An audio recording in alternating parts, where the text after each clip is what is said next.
یہ جولائی 1960 کا واقعہ ہے۔ میں اور انور انجرا کے چھوٹے سے اسٹیشن پر گاڑی سے اترے تو رات کے 8 بج رہے تھے۔ ہمارا گاؤں یہاں سے تقریباً 6 کوس پر تھا۔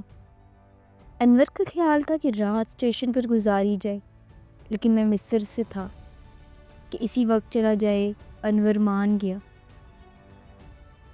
اور ہم چل پڑے۔ انور اور میں ایک ہی گاؤں کے رہنے والے تھے۔ وہ میرا نہایت گہرا اور رازدار دوست تھا۔ کچھ عرصے قبل اسے ایک ایسا اندھیرناک واقعہ پیش آیا تھا جس نے اس کے دل پر رنج و الم کے گہرے نقوش ثبت کر دیے تھے۔ اسے اپنے والد کے مزرع کی لڑکی سکینہ سے محبت تھی۔ دونوں عمر بھر کا ساتھ رہنے کے عہد و پیمان کر چکے تھے، لیکن روایات کے مطابق ان کی محنت پروان نہ چڑھ سکی۔ وہ ایک معزز زمیندار کا اکلوتا بیٹا تھا اور سکینہ مزرع کی بیٹی تھی۔ رائٹ سنیا ساگر انور نے خاندانی وقار کے آگے ہتھیار ڈال دیے اور سکینہ سے ملنا چھوڑ دیے۔ سکینہ کا دل ٹوٹ گیا اور اس نے زہر کھا کے خودکشی کر لی۔ اس کے بعد انور نے والدین کے ساتھ تعلقات توڑ لیے اور شہر چلا گیا۔ میں بھی ملازمت کے سلسلے میں شہر آیا اور ہم دونوں ساتھ رہنے لگے۔ میں نے چھٹی لے کر گاؤں جانے کا پروگرام بنایا اور انور کو بھی ساتھ چلنے کے لیے مجبور کیا۔ وہ اس شرط پر آمادہ ہو گیا کہ اپنے والدین کے ہاں نہیں جائے گا اور میرے گھر ہی ٹھہرے گا۔ اس رات ہم پیدل چل پڑے تو ہر طرف تاریکی چھائی ہوئی تھی۔ انور نے ٹارچ جلائی اور اس کی محدود روشنی میں ہم پتھریلی زمین پر اپنے پیروں کی چاپ سنتے جلدی جلدی قدم اٹھا رہے تھے۔ راستے میں جا بجا چڑھائیاں بنی ہوئی تھیں جن کے درمیان سے گزر کر جانا پڑتا تھا۔ اسی طرح ہم دریا پہنچ گئے اور اس کے کنارے چلنے لگے۔ ہمارے بائیں ہاتھ پر دریا تھا اور دائیں ہاتھ سے اونچے اونچے ٹیلے تھے۔ یہ دریا ضلع اٹک سے دریائے سندھ سے جا ملتا تھا۔ ہم خاموشی سے سفر کر رہے تھے کہ انور اچانک رک گیا اور کچھ سننے لگا۔ میرے پوچھنے پر اس نے بتایا کہ ایسا محسوس ہوا کہ کانوں کے قریب کوئی سرگوشی کر رہا ہے۔ میں نے کہا ہوا کی سائیں سائیں کرتی آواز ہے۔ تھوڑی ہی دور گئے ہوں گے کہ میں نے بھی صاف طور محسوس کیا کہ میرے کانوں کے قریب بھی شپ شپ کی آواز آ رہی۔ میں رک گیا، انور بھی رک گیا اور اس نے ٹارچ کی روشنی پھینکی۔ میں نے پیچھے پلٹ کر دیکھا، خدا کی پناہ ہمارے پیچھے ایک عورت تھی۔ اس کا چہرہ اتنا خوفناک تھا کہ میرے رونگٹے کھڑے ہو گئے۔ ہم نے اسے اپنا وہم سمجھ کر آگے چلنا ہی بہتر سمجھا۔ تھوڑی دور گئے ہوں گے کہ پھر سے وہی آواز آنے لگی۔ انور نے ٹارچ کی روشنی پیچھے پھینکی تو وہی چہرہ نظر آیا۔ ہماری حالت غیر تھی، سمجھ میں نہیں آتا تھا کہ کیا کیا جائے۔ اتنے میں سامنے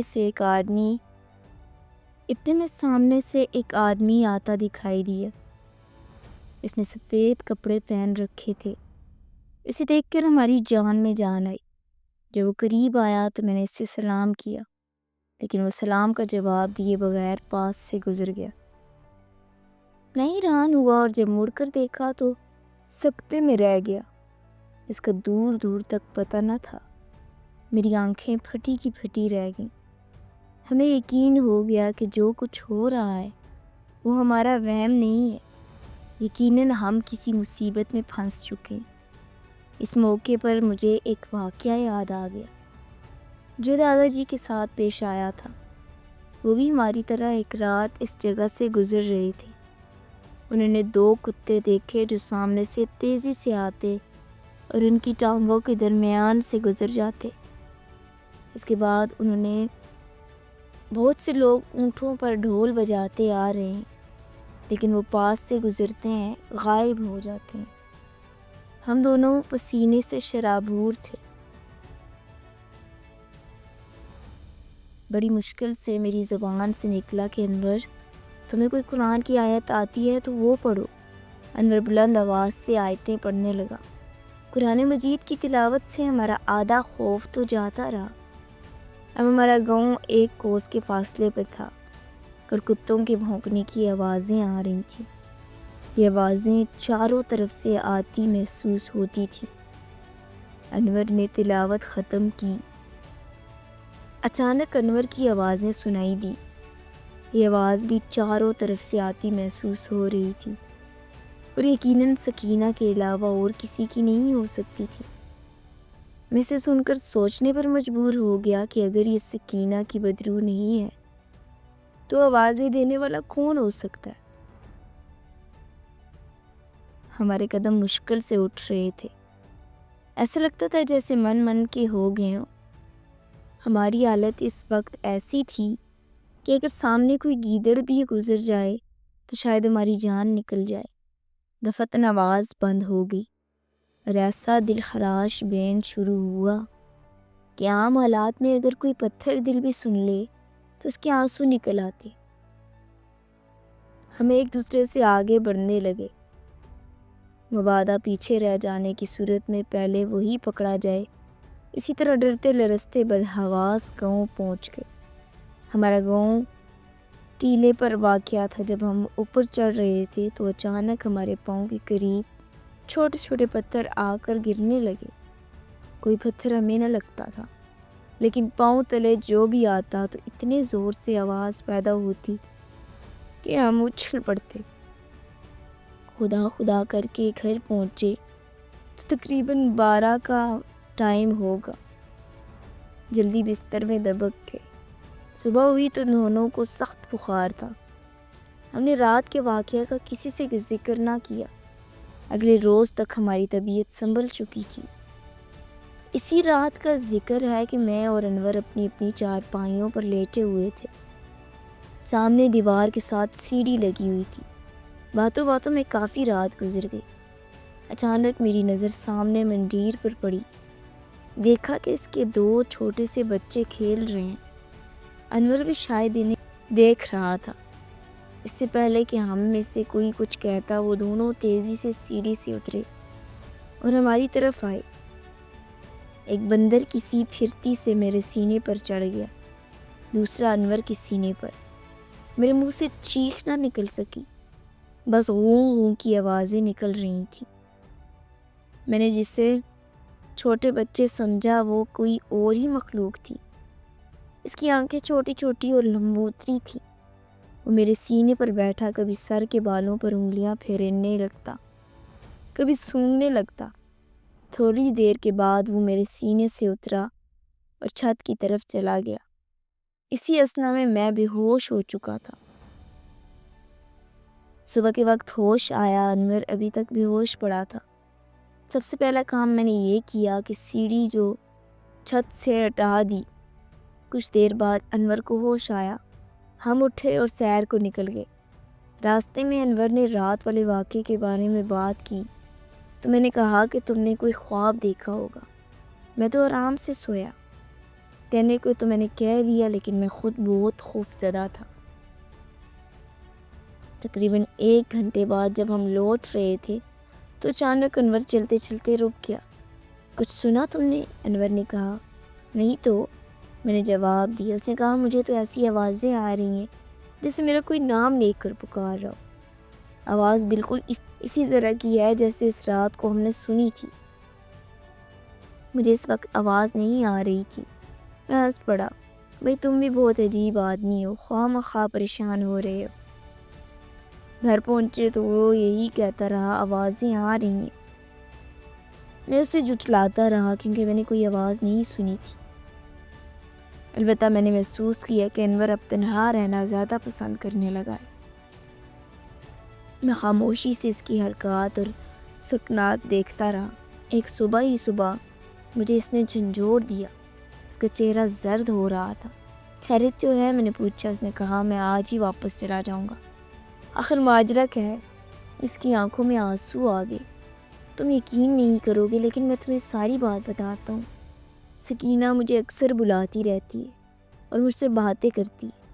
ابھی بھی جب تم سو رہے تھے سکینہ کی آواز نے مجھے جگا دیا۔ وہ مجھے دریا کی طرف بلا رہی تھی اور کہہ رہی تھی میں تم سے باتیں کرنا چاہتی ہوں۔ میں بے خودی میں چل پڑا۔ وہاں پہنچا تو میری حیرت کی انتہا نہ رہی۔ سکینہ سفید کپڑے پہنے دریا پر کھڑی تھی۔ وہ مجھے دیکھ کر مسکرا رہی تھی۔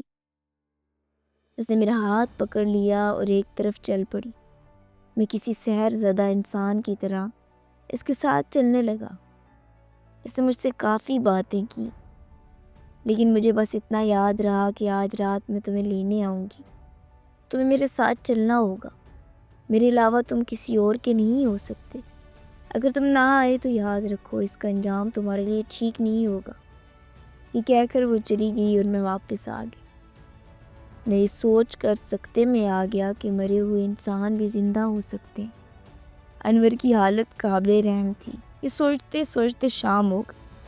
شام کو والد صاحب آئے تو انہوں نے بتایا تمہارے بھائی کیپٹن اقبال آئے، وہ صبح واپس چلا جائے گا، ان سے ملاؤ۔ میں بہت خوش ہوا، ان سے 4 سال سے نہیں ملا تھا۔ وہ میرے خالہ زاد بھائی تھے۔ ان کے گھر ساتھ والے گاؤں سرحالی میں تھا۔ شام ہو چکی تھی اس لیے میں جلدی سے تیار ہو گیا۔ انور بھی ساتھ ہو لیا۔ والد صاحب نے ایک نوکر ہمارے ساتھ کر دیا۔ تھوڑی دور جا کر ہمیں خیال آیا کہ ٹارچ لانا بھول ہی گئے، چنانچہ نوکر کو ٹارچ لینے بھیج دیا اور خود آہستہ آہستہ چلنے لگے۔ آگے چل کر راستہ 2 حصوں میں تقسیم ہو جاتا تھا، ایک دریا کے کنارے اور دوسرا ٹیلوں پر سے، لیکن یہ دونوں راستے ہی اسی گاؤں جاتے تھے۔ ہم نے فیصلہ کیا کہ اوپر والے راستے سے چلتے ہیں، جیسا کہ بعد میں پتہ چلا تھا کہ نوکر نیچے والے راستے سے گیا تھا۔ تھوڑی دور گئے کہ ہم نے دیکھا سامنے کچھ فاصلے پر زمین سے چنگاریاں سی اڑ رہی ہیں اور ان کی روشنی میں کئی ہڈیاں چمک رہی ہیں۔ اس جگہ پہلے قبرستان ہوا کرتا تھا۔ ممکن ہے ہم خوفزدہ ہو جاتے، لیکن میں جانتا تھا کہ یہ روشنی فاسفورس کی ہے جو ہڈیوں میں ہوتا ہے۔ ہم آگے بڑھتے رہے۔ اچانک مجھے اپنی بائیں طرف کہکا سنائی دیا۔ ہم دونوں نے بیک وقت وہاں دیکھا 3 لڑکیاں، جن میں ایک سکینہ تھی، ہمیں دیکھ کر ہنس رہی تھی۔ سکینہ انور کو اپنے پاس آنے کا اشارہ کرنے لگی۔ مجھے اپنی آنکھوں پر اعتبار نہیں آ رہا تھا۔ اب مجھے یقین ہو گیا تھا انور نے جو کچھ کہا تھا سچ کہا تھا۔ ہم فوراً چیختے ہوئے پیچھے بھاگے، لیکن ایسا محسوس ہوا کہ میرے پاؤں تلے زمین دھنس گئی ہے اور میں اس میں گر پڑا ہوں۔ اس کے بعد ہوش نہ رہا۔ جب ہوش آیا تو خود کو ایک بوسیدہ کمرے میں پایا۔ اس میں 2 صندوقوں کے سوا کچھ بھی نہیں تھا۔ کمرے میں ہلکا ہلکا دھواں پھیلا ہوا تھا۔ اچانک ہی صندوق کا ڈھکنا آہستہ آہستہ اوپر اٹھتا چلا گیا۔ ایک انسانی ڈھانچہ اٹھ کر کھڑا ہو گیا۔